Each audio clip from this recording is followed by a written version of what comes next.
Welcome to the Casually Fit Podcast with your host, Nicole. And David. We are just your regular guy and gal here to talk to you about everything health, fitness, and overall life balance. Because health looks different on everyone. Hello, everyone, and welcome back to the Casually Fit Podcast. I hope you guys are doing well. Yeah, welcome back. Hope you're doing well, too. Today, we're going to be talking about things we've learned in the past 6 months of training, health, fitness, all the stuff we've learned, because you know what, when it comes to health and fitness, it's good to constantly be learning, constantly be evolving, and just expanding yourself, because you know what, there's so many things that go into health and fitness, and things that work for us and might work for other people, might not work for other people, that kind of thing. Yeah, exactly. Like you're supposed to be always learning in life. Yeah, honestly, you're going backwards. Exactly, but that is my motto, is to continuously learn, whether that's learning more about health and fitness, but trying new skills. Like I realized this when we were doing a lot of like redoing furniture, that kind of thing, like sanding and staining, and we knew some things, but we also learned a lot, and it's just to continuously try things and grow things. Like I learned how to make my own dandelion lotion this year, because that is something that I think is really, really interesting, honestly. And And our yard is filled with dandelions at the beginning of the year. So honestly, it's the perfect thing. We don't put pesticides or anything, so why not try and use the ground to our advantage? Exactly. Plants. Anyways, so today we're going to be talking about things we've learned in the past 6 months about health and fitness and training and all that jazz. But before we get into it, David, tell us how your last couple of weeks were. My last couple of weeks, honestly, have been pretty good. Well, last week we were on vacation, so didn't train, didn't do much, honestly. Felt good to do that. The other weeks before that, I guess, I actually ran a lot. Yeah. I've been doing more long distance running, I guess. So kind of PR'd, I guess not PR'd, but did my longest run that I've ever ran, I guess. That's consistently. Really cool. Yeah. So I ran 11 kilometers. So pretty proud of that. Not gonna lie. And how was your week? My week was good, or last couple of weeks. It's been good. We went on vacation, like we said. That was an interesting experience. We've done vacations before, but we just wanted to do a quick little trip because you will be going out of town. Speaking of which, just going to mention that there might not be a podcast, but hopefully when you get back, we'll be able to record some, because David does travel for work, so it is kind of hard to fit that in our schedule. Yeah. So just a little warning, there might be a little bit of gapping in between episodes. Stupid travel season.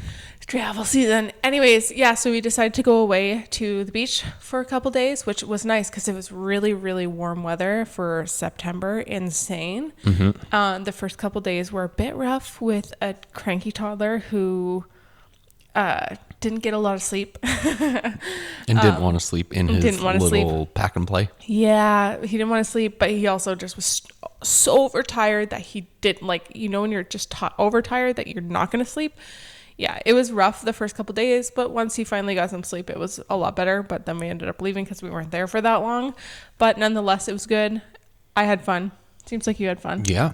It was good all around. Nonetheless, it was nice to get away. And and yesterday I hit a 205 front squat. I don't think that's a PR. I've done higher for sure, but my goal, I haven't hit over 200 in a front squat in years. Well, since COVID, I guess. Since I think even pre-pregnancy, I probably would have hit it.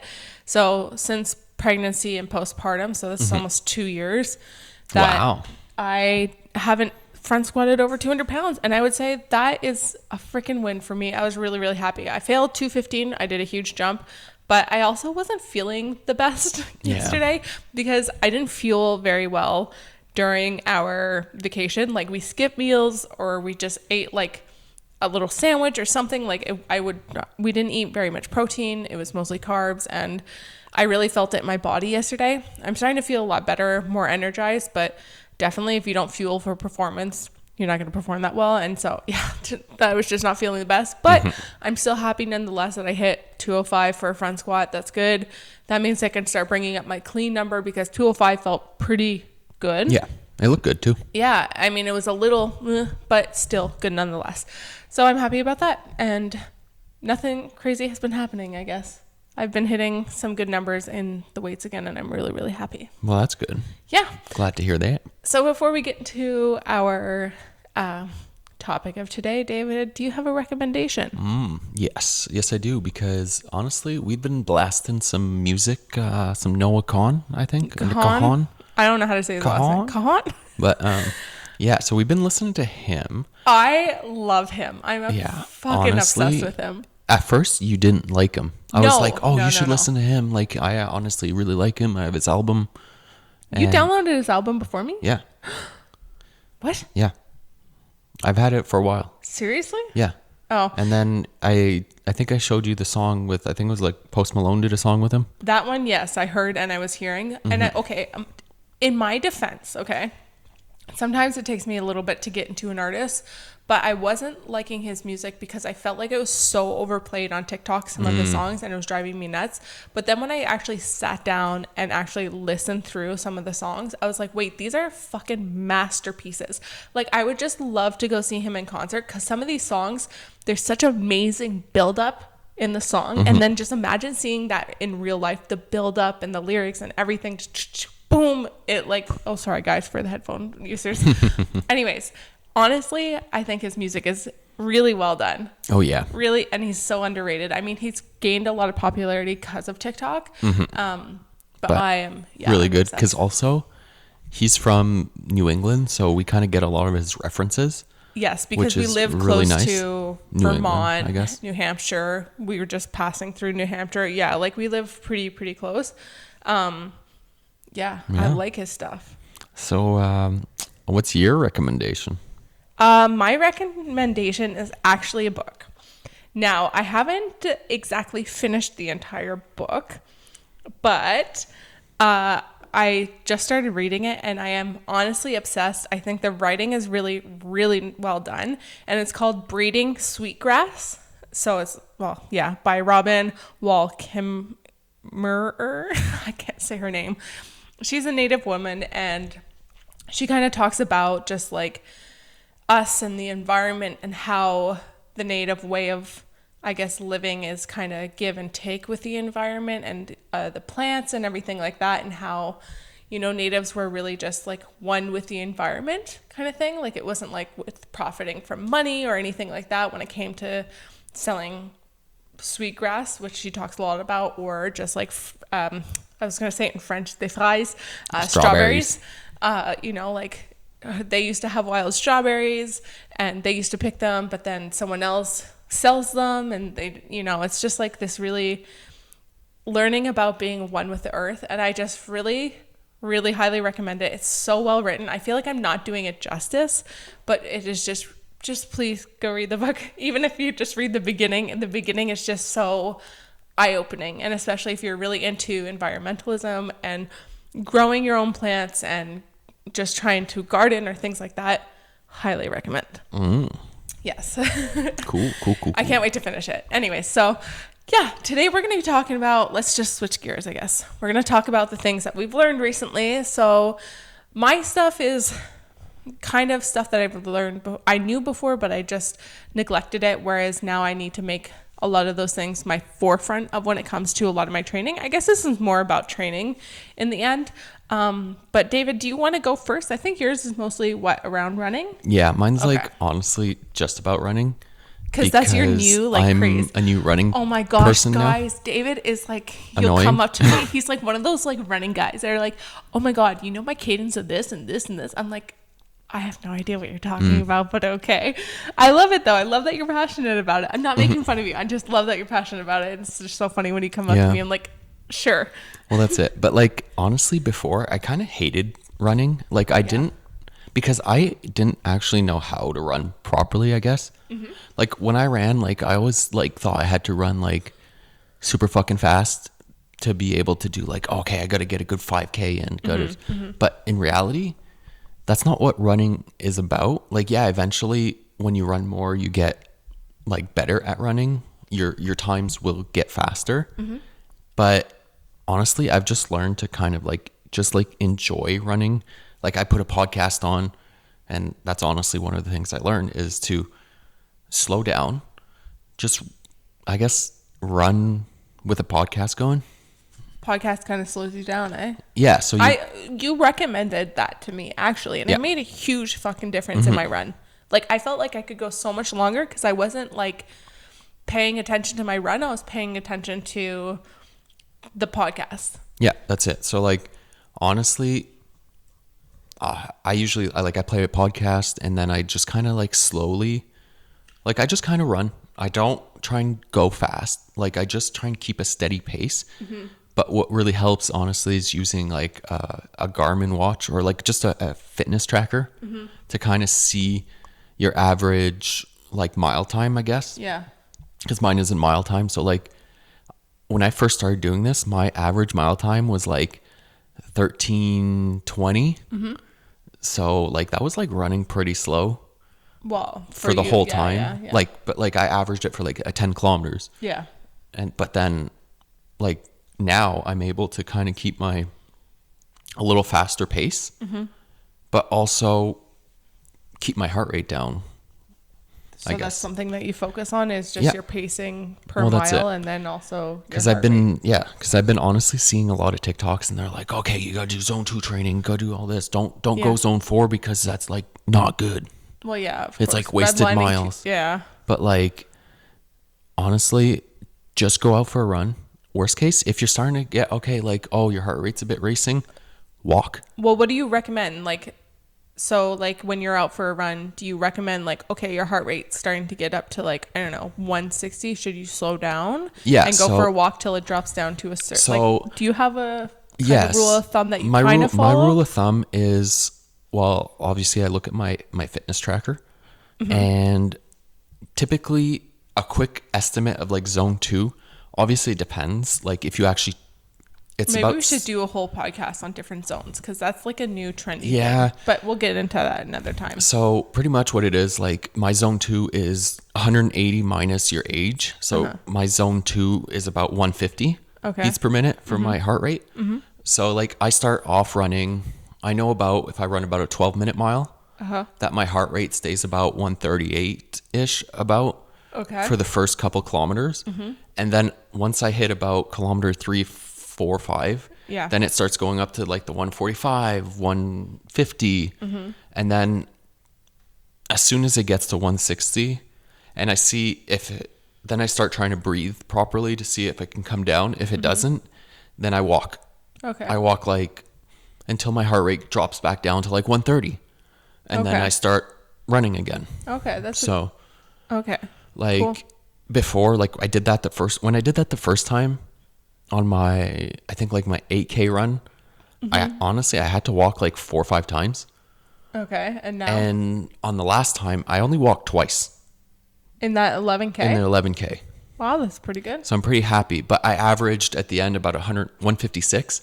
So it was a little over, but it wasn't like, I was like maybe at the maximum of my zone 2. Honestly, maybe in zone 3. But zone 2, 3. So, unless you're an actual like super endurance athlete that you're wanting to run like a sub 240 marathon. Then it's different. But it's different. I mean, most people we're talking to are not doing that. But you're just learning at the beginning too. But those are things that you've learned recently is how to kind of work with your heart rate and running. And zone 1, 2, 3, 4, whatever. Just think about zone 1 is pretty much like walking and like zone 1 actually is like basic. I mean, we'll get into the zones, but as you can see, like the more your heart increases, the more that is where you switch into different zones. And the theory of zone 2 training is aerobic capacity. It helps you long term, I guess, like to keep up. Like it translates honestly to CrossFit for me. A lot 100%. Because I find I have more energy. My heart rate doesn't spike as fast, and like longer workouts, I'm a lot better. I find. I think at the end of the day, when it comes to doing CrossFit or functional training, whatever, running is always going to be one of the main things that will help you get further, will help you kind of, what am I trying to say? Will help you just get not stronger, but be able to withstand longer in a workout. Does that make sense? Or endurance-based workouts, I guess. Well, even then, if you are used to your heart rate being at a certain rate, kind of, and you're able to stay at that pace for a while and not spike up, because a lot of people who don't have a good different I can't think of my words. I keep thinking the like French. If your aerobic capacity, I guess. If your aerobic capacity is not very, like if you don't have a big what am I trying to say? I don't know. Yes, I guess in your different zones, like if you have very small ones, then you're gonna red line in a workout much quicker. Whereas if you are able to maintain your heart rate at a certain pace for a while, then you're gonna be able to maintain a CrossFit workout much longer. Yeah. I really, I hope that came across right. My brain's not functioning. Anyways, do you want to just finish with yours since they're all like kind of the same topic? Yeah. Also, I kind of learned that like your cadence in running, your cadence is about when like your feet touch the ground. So like your pace? Yeah, it's not your pace. It's more like how like contact with the feet to the ground. How often or how often fast? It touches. Okay. So like a slow run, sometimes like with my watch, you can actually track it. So I noticed if I run at a 150 cadence, which is like 150 steps, like touches of the ground, I guess. I'm a bit slower, I guess, at my pace.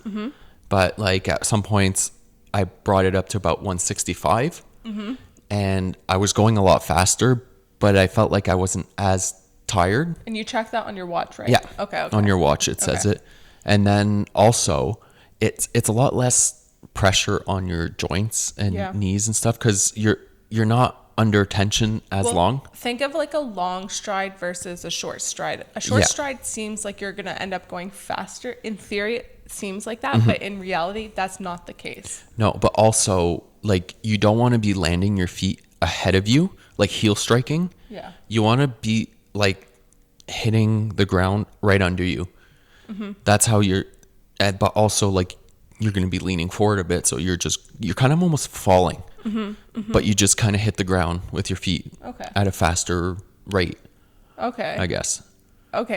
You're just taking smaller steps, because the longer the stride, the more energy you're outputting, and it's harder on your joints. And that's what's going to blow out your calves, your shins, and everything. It's going to put a lot more like strain, I guess, on your joints. I see that. So like if let's say you run in place, it's pretty much you got to run in place, but also move and move at the same time. So it's weird. If you look at think about Olympians, the long distance runners, the marathon runners, have a much shorter cadence, so a much shorter stride than someone who is in shorter distances. Does that make sense? Yeah.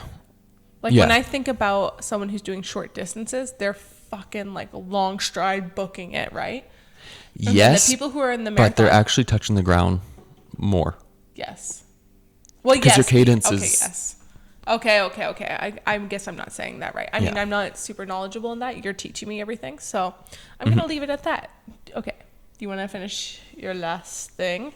Yeah. So it's honestly incorporating. It's since I'm incorporating more running, it's technically more hybrid training, I guess. Yeah. I know that's like a super popular term and whatnot. It is becoming much more popular, yes. Yeah. So like I feel like a lot of people are saying, "Oh, I'm hybrid training, like I'm a hybrid athlete." It's because they don't want to say CrossFit. But yeah. But honestly, CrossFit is part of it. Like but the thing is, like hybrid training is also bodybuilding. It's running plus kind of like working out, like doing everything. And that's pretty much what it is. I'm going to actually hike off of this a little bit. And I was talking to my mom about this, because she's like, well, so my mom plays pickleball, and she's now incorporated cycling into her exercise routine. And she's like, oh, but now I'm having sore, like the cycling was helping my hips, but now I'm having sore knees. And she's like, but I keep cycling and it's good for my knees. And I'm like, yes, cycling is great for your knees. It's not a bad thing, especially if she's doing low impact. But at the end of the day, just focusing on one form of exercise will not help overall. What's going to help overall is doing different exercises that will help you in the end. So that's it. Strengthening your knees, because if you're able to do some bodybuilding exercises, physio exercises, whatever, isolated exercise, if you're able to do those, then it's going to make you stronger to be able to do cycling, to be able to cycle longer at the end of the day, or play pickleball and have more impact on your joints when you're playing pickleball. So it's like doing weightlifting, doing these different modalities is what's going to make you a better in performance at the end of the day. Because I think just lifting weights, just focus, unless you're going to be an Olympic athlete and you have one main focus, fine. But at the end of the day, Olympic athletes, they might be sprinters, but they're still lifting a shit ton of weight. Or they might be a snowboarder or a skier. They're still in the gym lifting weights, getting stronger, strengthening their bodies. So at the end of the day, fixing all those modalities together is what's going to make you stronger in your performance. Does that make sense? Yeah, that makes sense. I went on a tangent. The thing is, like, you can't look at these freak athletes sometimes that that don't train, like, that are just super, like, some people are honestly really gifted. Like, they don't spend much time at the gym or anything. Like, they might do stretching and whatnot and then go and run their marathon or fucking win the, I don't know, Wimbledon World Cup in tennis. I think at the end of the day, they're still in the gym and they're still training for other things. They're not just doing tennis. No, that's it. They're probably doing a majority of tennis, but they're still doing other stuff, which makes, I mean, they're not going to be considered a hybrid athlete. No. But at the end of the day, think about hybrid training when it comes to us, when it comes to our performance in the gym. If we want to be stronger, if we want to be more or have more aerobic capacity, that's just going to be better doing hybrid training. So that's long distance running if you can, or weightlifting, or. But even then, like, it doesn't have to, like, it can be just running for time. Yeah. That's what it is. Yeah, it doesn't have to be like a marathon training. It's just knowing that if you want to get better, let's just say, for example, in CrossFit, you know that doing longer distance training of running will help you with your aerobic capacity. Yeah, exactly. Okay, I hope that. Did you want to add anything on that? No, okay. I think I'm good. Okay. So mine are they all kind of go together too, I guess, at the end of the day. So if you don't know, well, you must all know. I've dealt with an injury for the past, since March or something like that. And so there's been a lot of lessons, but things that I've kind of knew because I've dealt with injury before, but things that I really need to make more of a priority in my life to be able to have more longevity in the gym. So the first thing is stretching and mobility. I've talked about how important these are, and they are important, but I stopped applying them in my life recently. Well, not recently, but before I got injured, because I just didn't have time and I didn't make it a priority. Did I do it? Yes, here and there, but I didn't do it consistently. And not having that mobility is going to affect you in so much. So I have a lot of lack of mobility in my upper back, and it truly just affects my performance in the gym. And not having that mobility in my upper back really left a lot of open risk injury, I guess, to my lower back. And then because I was compensating with my lower back, because I had no mobility, I ended up injuring my upper. Anyways, long fucking story short, it all coincides. So just taking some time to stretch, taking some time to really make sure you're moving well is fucking important. And I need to emphasize that more in my training, because if I want to be able to continue to lift weights, continue to get stronger in the gym, mobility is what's it's just going to help me. Yeah. And honestly, like, as a woman, as a mom, my mobility, I think, just became a huge issue and was not always the forefront of my training, but became more of an issue when I was breastfeeding and I was more hunched forward, holding Cove forward, being pregnant. All those things really affected my mobility. Even I found after pregnancy, my hips just are insanely tight, just so easily. And those things are all so important. So I know that now that mobility has to be my number one priority when it comes to training. It's like, if I want to just be able to do the things that I want much longer, and for the health of my body, especially now that I'm over 30. I'm an old woman. And I really honestly need to start focusing on that and making that more of a priority, because my body's just going to fall apart if I don't do it. And it honestly is way more beneficial than you think. Like it's a huge recovery thing for you. And that leads into holding your kid can really shift your body. And that was a huge issue with my back injury, was because of holding Cove and how I was holding Cove, and I wasn't recovering. Like all of a sudden my weights have gone up and my back has been feeling better because I stopped holding Cove as much. And because he can walk now, so he better fucking walk. Yes, he can, but sometimes it's just easier and quicker to pick him up and do the thing. Whereas now it's like, okay, I need to slow down. I need to like let him do his thing, let him walk, kind of thing like that, which it's good for me. I need to let him do those things and not try and be so quick. But I was holding him and I was shifting my hip only on one side out because it was just easier that way. And that was completely shifting my back and causing me so many back issues at the end of the day, and how much my body has just shifted holding him and how crooked I became. And especially having a herniated disc, that didn't help at all. So if you're a mom and you're listening to this, careful with how you're holding your kid, and just try and hold them as center as you can. Someone also recommended that obviously when Cove gets bigger, one of the best ways to hold your kid is on your back, like a piggyback, which I think is great. I'm going to try and start holding Cove more on my shoulders because he still is light that I can have him on my shoulders, and holding him just more centered than rather holding him on my hip, because I can hold him on my left side so easily, but when it comes to my right side, I can't put him on my hip easily. So it really shifts your body holding your kid.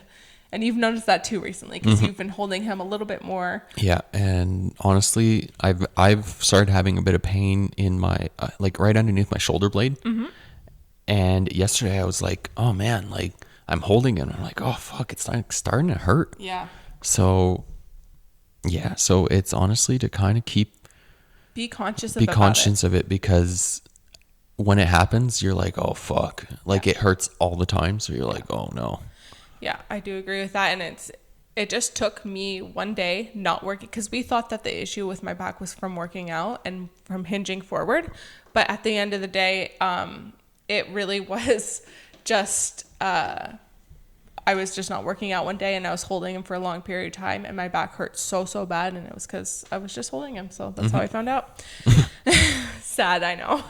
And then the last thing that I wanted to talk about was, in relation to that too, is that injury can actually just make you stronger. So I know injuries can be so fucking annoying, and I feel like I could do a whole podcast talking about how annoying injuries can be and frustrating, and you need so much patience. And I really learned a lot of patience in this past injury, because it felt like I would take 2 steps forward and 1 step back, and then what's the 1 step forward, 2 steps back? That's what I'm trying to say. So it just felt like I was like, oh, I can finally start weightlifting. And then it was like, oh, my back hurts. So I had to like step back. And then it just was this weird wave of things. But at the end of the day, it gave me time to take a step back, work on more isolated movements, work on a lot of my weaknesses. And now as I'm coming back into the gym, I'm a lot stronger in a lot of my handstand stuff. My weightlifting, my numbers are going up so fucking much and so fast. I was actually surprised how easy the weights felt, and also making my core super strong. I worked a lot on my core because my core was weak after pregnancy. I worked on my core in postpartum, but it's still, my core was really, really stretched out from pregnancy. I was really big in pregnancy. And so that core, I needed to do that extra work to be able to get stronger at the end of the day, to be able to lift heavier weights, to feel comfortable lifting heavier weights.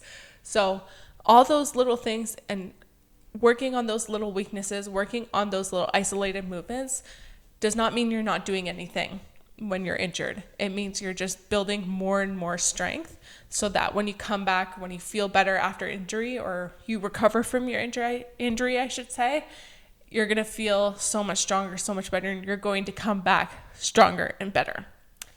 So yeah. Yeah, honestly, like I'm gonna add a little bit on that because like I dealt with that too. Like when Cove was like first born. Yeah. Like I remember because I stretched like my arm back behind like to kind of grab something. That was such a freak thing from Cove, and I like messed up like something in like my bicep. It was like I overstretched the tendon in there, and it was kind of like fucked. Like I kept getting like jolting, like lightning pain in my bicep, like when I stretched my arm out and whatnot. So like I kind of had to take like a back seat in like a lot of kipping movements. Even like clean and jerks, just like all that kind of stuff. Like snatching, I couldn't snatch because it hurt so fucking bad. Cleaning was good, but jerking it, no. Like, so like because I was doing a lot of CrossFit and like CrossFit workouts, I ended up doing more strict pull-ups, like instead of doing like chest to bar, I would do like burpee pull-ups and whatnot. Like, but you were doing strict pull-ups, not kipping. Yeah, like, that's it. Yeah. Like I would instead, like let's say like a workout called for like 50 pull-ups. Like pull-ups, I would normally do butterfly pull-ups. I ended up doing like 3 sets of 10 strict pull-ups. So I do 30 strict pull-ups instead of doing. And that made you stronger at the end of the day. At the end of the day. Yeah. Like I was able to do a lot more movements after when I was like healthy. Yeah. Like honestly, like muscle ups kind of came a lot faster, like a lot easier, and smoother because you became stronger in your strict pull up. Yeah, that's it. I mean, that's exactly it. And working on your weaknesses is always important, but working on those accessory movements when you're injured it feels like you're not doing anything and you're not going anywhere. But once you feel better after your injury, you just feel like you just do this huge fucking leap. Yeah, and I've noticed that a lot after a lot of my injuries is that I just work on these little movements. I had an issue with my shoulder for years, and I just felt so much stronger when I started feeling better. Yeah. Cool. So I hope you guys enjoyed this episode. And if you did, if you're watching this on YouTube, don't forget to subscribe, comment, like, whatever, and leave us a review if you're listening on Spotify, I think, and Apple Podcasts. That would really help us a lot. Comment on Instagram.